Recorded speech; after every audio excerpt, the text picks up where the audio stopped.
Dear students, today we are going to study about India between 2nd century BC to 3rd century AD as a continuation of the previous classes. I request the students that they listen carefully to the video presentation and then answer the quiz assignment.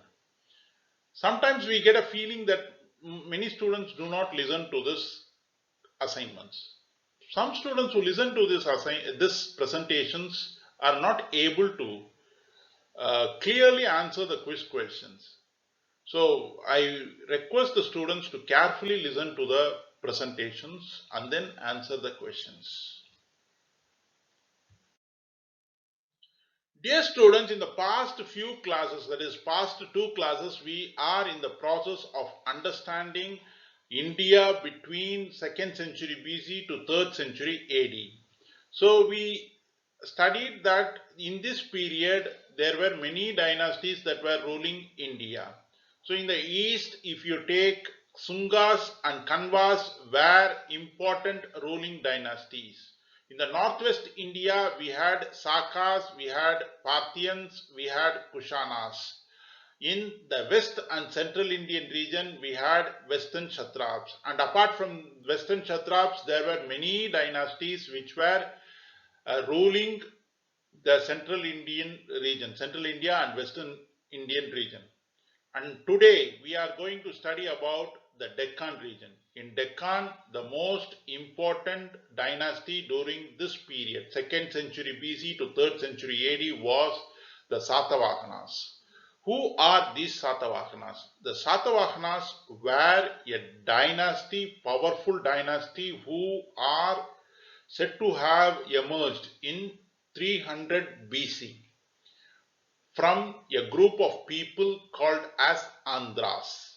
Who are the Andhras? Andhras are a group of people who have been living in the Deccan region for a very long time. The first reference to the Andhras is in the Aitharya Brahmana in 800 BC. So Andhras were living in border regions of Aryan settlements, and they were considered to be a mixture of Aryan and non-Aryan blood. In 300 BC, the Andhras became a very powerful group of people. However, they had accepted the suzerainty of Mauryas, but still they were ruling with great measure of autonomy in their internal administration. It is said that after the death of Ashoka, the Andhras claimed independence under the leadership of Simukha, who is considered to be the founder of Satavahana or Salivahana family. The word term Satavahana or Salivahana refer to the same people. So Simukha is the founder of Satavahana or Salivahana family. He is said to have established the Satavahana reign during 3rd century BC. However, some people claim Simukha established the Satavahana dynasty not in 3rd century BC but in 1st century BC. So we are going to learn about this Simukha. So as I told you, Simukha was the founder of the Satavahana dynasty. He and his two successors extended the dominions of the Satavahana dynasty from river Krishna to the whole of Deccan Plateau. So Krishna was the southern boundary, and the northern part comprising the Deccan Plateau, whole of Deccan Plateau, was under the control of Satavahana during Simukha and his two successors' time. They ruled with two different capitals. One was Paristhana, modern Paitan in Maharashtra. Paristhana is the ancient name of the town Paitan, which is in Maharashtra on the banks of river Godavari. This Paristhana was considered as the western capital of Satavahanas. So I hope you understand. Today in Maharashtra we have a town called as Paitan. This Paitan was earlier called as Pratisthana. This Pratisthana, which is on the banks of the river Godavari, was the western capital of Satavahanas. Likewise, they had an eastern capital. On the banks of the river Krishna, we have the town Vijayawada, which was earlier called as Beswada. And very near to Beswada, there was a town called as Danyakataka. This Danyakataka was considered to be the eastern capital of the Satavahanas. Even today, the people of Andhra claim themselves to be descendants of Satavahanas, and in order to glorify the Satavahanas, they have renamed their capital as Amaravati, which was in earlier times called as Danyakataka. So Danyakataka, which was the capital of Satavahanas, is now Amaravati, the capital of Andhra Pradesh. For 200 years, this family ruled the Deccan region, the South Indian region, in a effective manner. As far as Simukha's period is concerned, there is a controversy, as I told you, controversy or two different opinions. One opinion is that Simukha lived in 3rd century BC. He immediately after the death of Ashoka claimed independence and established the Satavahana dynasty. While other historians say that it was in 1st century BC, Simukha murdered the last Kanva ruler and established the Satavahana dynasty. This information is taken from the Puranas. So, there are two opinions regarding Simukha's reign, the date of reign of Simukha. But however, it is to be noted that Simukha was the first important ruler of Satavahana dynasty who is considered as the founder of the dynasty, and he ruled effectively from the Deccan region.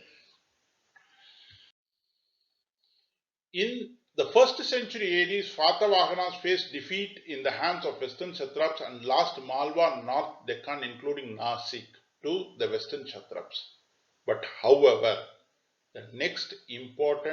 another important Satavahana ruler, Gautami Putra Satkarni, who ascended the throne about 106 AD, made a crushing defeat upon the Saka chiefs of Malwa and Kathiawar Peninsula and regained the lost territories.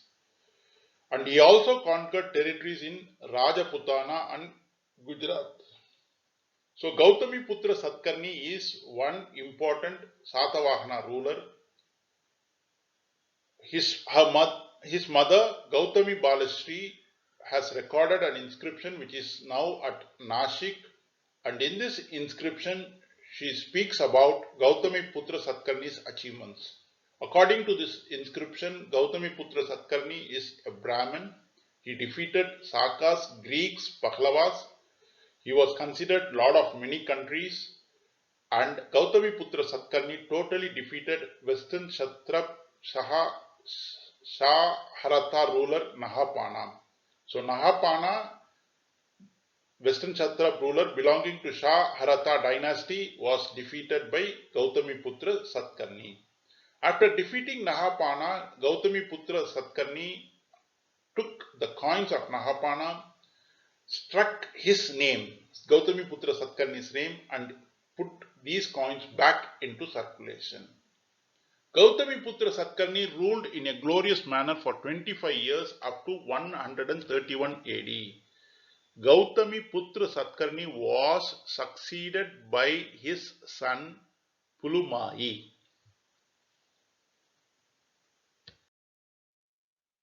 Pulumai, the contemporary of western Kshatrap ruler Rudraman I, had a long struggle with him. So Pulumai was a good ruler, but politically speaking, he had to face a very big enemy in the form of Rudradaman I. Rudradaman I defeated the Satavahanas, and Pulumai had difficult times. But later, Satavahana prestige pride was revived once again by another Satavahana ruler by name Yajnasri Satkarni. Yajnasri Satkarni conquered the southern dominions of western Kshatraps. His coins contained images of ships indicating naval power of Andhras. After his death, the kingdom split into several principalities. The successors of Yajnas Satkarni were weak, but still they were managed to rule this Deccan region up to 3rd century AD. King Hala, one of the successors of Yajnasri Satkarni, is credited with writing of Gaha Sattasai, a collection of 700 love poems. The Satavahanas were considered as patrons of Brahmin priests as well as Buddhist monks. There is an inscription called as Nanegath inscription which speaks about tax exemption being given to lands belonging to Buddhist monks. The Satavahanas had given land to Brahmin priests as well as Buddhist monks, and the lands belonging to Brahmin priests and Buddhist monks were exempted from tax. The decline of Satavahanas gave rise to several feudatory states in the Deccan region. In northwestern Deccan, a feudatory state or dynasty or a family called as Abhiras became powerful. In Andhra region, a feudatory state or dynasty or family by name Ikshvakus became powerful. In northwestern region, Bodhis became powerful. In southwest Deccan, Chuttus became powerful. In Masulipattinam region, Brihatpalayanas became powerful. In Kanjipuram region, Pallavas became powerful. From 3rd century, in 3rd century AD, one more important dynasty came to power in the Deccan region, which continued to rule as a powerful dynasty till 6th century AD. They were the Vakatakas. Vakatakas became more powerful in the Deccan region from 3rd century AD after the fall of the Satavahanas. So, dear students, we have studied about the various dynasties that ruled Satavahana region, that ruled Deccan region. That ruled Deccan region from 2nd century BC to 3rd century AD. Sorry, we have studied about Satavahanas, the dynasty which ruled the Deccan region from 2nd century BC to 3rd century AD. And we have also studied about different dynasties that came up after the fall of the Satavahana dynasty. Now, we have also studied about different dynasties that ruled India, throughout India during this period, 2nd century BC to 3rd century AD. Now, one question. Who were ruling our own Tamil country, our own Tamil region during this period? During this period in Tamil Nadu, we had the Sangam age and we had the 3 dynasties, Pandyas, Cheras and Cholas ruling over this region, about whom we will not study because we study about this period in history of Tamil Nadu. So in that paper you will be studying about the Sangam age. So the Sangam age was contemporary period to Satavahanas, Sakas, Parthians, Indo-Greeks and other people who ruled from 2nd century BC to 3rd century AD. So I hope this presentation would be of great use to you. Dear students, this presentation has been made with the help of the book Ancient India, written by R.C. Majumdar, published by Motilal Banarasidas Publishers, and history textbook of Government of Tamil Nadu, 11th standard textbook.